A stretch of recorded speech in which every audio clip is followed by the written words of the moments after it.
Customer को उसकी EMI कम करने के लिए मना नहीं कर सकते हैं। ये आरबीआई ने क्लियर इंस्ट्रक्शन दे दी है। चाहे आपके ऊपर किसी तरह का भी लोन है, गाड़ी का लोन है, एजुकेशन लोन है, हाउसिंग लोन है, पर्सनल लोन है, आपने क्रेडिट कार्ड पर लोन लिया हुआ है, आपकी ओडी लिमिट, सीसी लिमिट है, आपकी ईएमआई को कम करवाना आपका अधिकार है। और आरबीआई ने कहा है बैंक आपसे इस अधिकार को नहीं छीन सकते। ये उसका अधिकार है कस्टमर का कि वो जब डिफॉल्ट नहीं करना चाहता, वो ईएमआई पे करना चाहता है, लोन चुकाना चाहता है, तो उसकी स्थिति देखी जाएगी और उसकी स्थिति देख करके उसको राहत दी जाएगी, उसको राहत दी जानी चाहिए।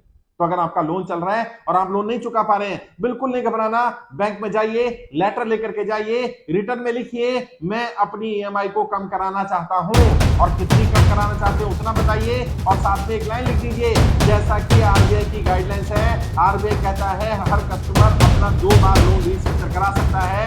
मैंने एक बार भी रीस्ट्रक्चर की फैसिलिटी नहीं ली है, तो कम से कम मेरा एक बार लोन को रीस्ट्रक्चर कर दिया जाए, मेरी ईएमआई को कम कर दिया जाए। मैं डिफॉल्ट नहीं करना चाहता, मैं पैसा भरना चाहता हूँ, मैं नहीं चाहता मेरी ईएमआई बाउंस हो। आप मुझे सलाह दीजिए, सहयोग करिए, सपोर्ट करिए, और भी कोई मदद अगर बैंक कर सकता है तो बैंक मुझे पता है इसमें मेरी क्या मदद कर सकता है। और आपका पहले बैंकिंग अच्छा रहा होगा ना, जब आपने लोन लिया, मान लीजिए 5 साल 7 साल से आपका लोन चल रहा है, आपने 6 साल बहुत बढ़िया भरा, आपकी एक ईएमआई बाउंस नहीं है, आपके ऊपर कोई सरचार्ज नहीं लगा, कोई लेट पेमेंट नहीं है, किसी तरह का कोई चार्ज नहीं लगा है, कोई बाउंसिंग चार्ज, कोई लेट फीस कुछ नहीं लगाया गया, तो आपकी बैंकिंग अच्छी है। आप मैनेजर से कम्युनिकेट करिए लेटर के माध्यम से या मेल के माध्यम से, ऑफिशियल रूट को फॉलो करिए। और अगर मेल कर रहे हैं तो मेल में सीसी ले लीजिए। सीसी किसको? आरबीआई गवर्नर को। आरबीआई की वेबसाइट पर उनका ईमेल आईडी मिल जाएगा। आप वित्त मंत्रालय को ले सकते हैं, आप पीएमओ को ले सकते हैं, आरबीआई की अपनी वेबसाइट है, वहां पर जाकर के ईमेल आईडी मिल जाएगा, आप वहां पर कंप्लेंट कर सकते हैं, वहां पर लिंक मिल जाएगा, वहां कंप्लेंट कर सकते हैं। हर जगह पर आप वो जानकारी दीजिए कि मैं बैंक को ये लेटर लिख रहा हूं, ताकि बैंक के मैनेजर को भी ये पता रहे कि मैंने इसका जवाब नहीं दिया तो इसकी कॉपी उन्होंने कहां कहां लगा रखी है। और मेल जब आप लिखेंगे पूरा विस्तार से लिखेंगे, आपकी क्या दिक्कत आनी शुरू है। और ईएमआई बाउंस होने से पहले करिएगा ये काम।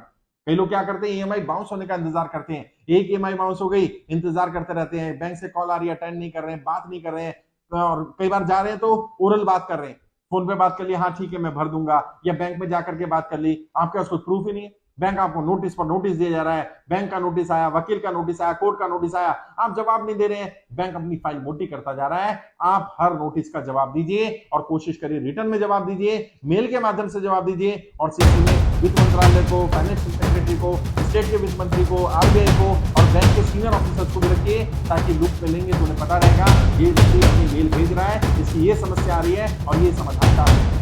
ईएमआई को कम करने के लिए, अमाउंट कम करने के लिए मना नहीं कर सकते, एक लिमिट तक तो ईएमआई कम की जा सकती है। और वैसे भी जब व्यक्ति ने लोन लिया तब उसकी स्थिति अलग थी, आज 6 साल 5 साल बाद स्थिति अलग हो सकती है। तो आज की स्थिति के हिसाब से अगर कस्टमर ये कहता है कि मैं डिफॉल्ट नहीं करना चाहता, मैं लोन भरना चाहता हूं, मैं नहीं चाहता मेरी ईएमआई बाउंस हो, मुझे कोई रास्ता दिखाया जाए, तो ये बैंक की जिम्मेदारी बनती है। कंज्यूमर के नाते, कस्टमर के नाते आपका अधिकार है कि बैंक आपको सही मार्गदर्शन गाइड करे, ताकि आप डिफॉल्ट होने से, और बैंक भी नहीं चाहता कि उसका लोन एनपीए में जाए, उसके कस्टमर डिफॉल्ट करें, क्योंकि बैंक इजीली एनपीए करता नहीं है।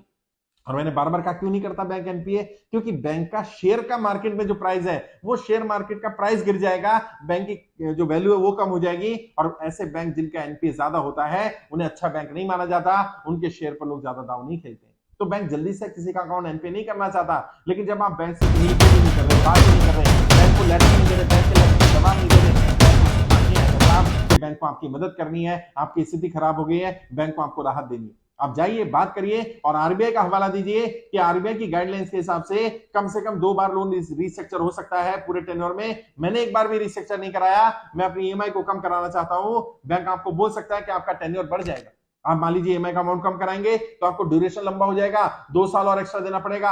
आप बोलिए 2 साल की बजाय मैं 3 साल दे दूंगा, मेरी ईएमआई मिनिमम कर दीजिए जितना मैं दे सकता हूं।